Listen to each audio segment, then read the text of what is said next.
Hi, it's Michelle, and today I wanted to talk about how emotional eating directly impacts your physical health. And so, emotional eating is when we eat in response to whatever emotional state we're in. We use food to kind of distract ourselves and to not really look at what's going on. And sometimes it happens really consciously, and sometimes we're just diving into food and not realizing that we might be upset or triggered. And so when we can see this becoming an issue over time, that we're constantly eating when we're more stressed out in our life or certain things happen, it starts becoming an issue on our body.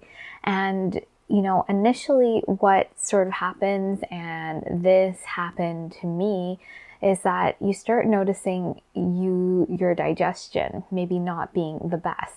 So what will happen is that because you're eating when you're not hungry, you think you're hungry because that's what your coping mechanism is. Your mind is telling you to eat to kind of distract from this feeling. And when you put foods in our bodies, it does solicit this feeling good sensation and distracts us, and kind of we don't have to think about whatever it is or feel whatever is going on. But what happens is that our body's not ready for food. So this can create a lot of indigestion. We might feel really stuffed, really full, really bloated. And over time, this wears on our system because digestion takes a lot of energy. And so, a lot of the times after years of doing this, we start impairing our body's ability to really be truly healthy.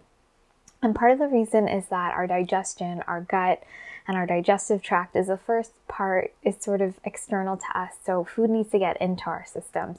And if we sort of abuse it, we start creating,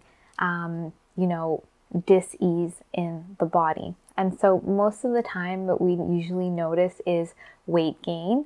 We're not, kind of eliminating and eating the right amounts for us because we are using food to cope.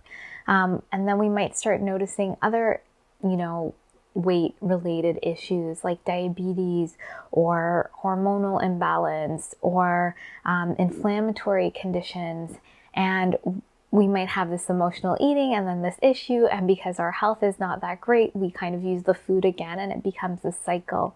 And so, when we start seeing our health deteriorate, we might think, oh, I need to do something. I need to eat well. I need to do a 180.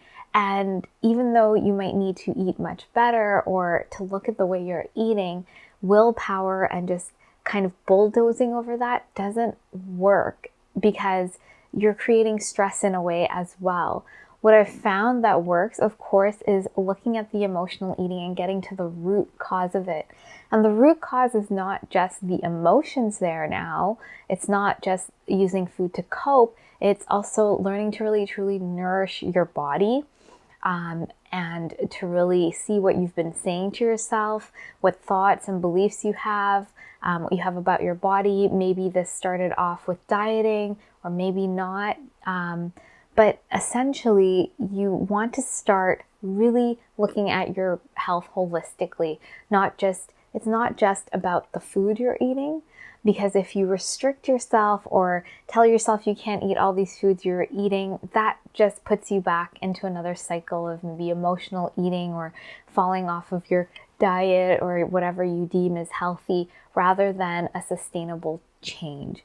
And so what I really teach the clients is to start noticing those emotions, and we start creating a foundation for smaller changes in their health, so that you are nourishing your body, you're starting to listen to your body and listen to its cues, so that you know when you're really hungry versus emotional hunger. And then when you're emotionally hungry, learning tools to go into those emotions and resolve them, to find out what you truly need, how you really need to show up for yourself. You might need to change something. You might just need some time for yourself. You might need to do something fun. It really just comes from within, and no amount of me telling you to do X, Y, and Z is going to give you the right solution for you. But there are general ideas of what you might need, and you might already know that.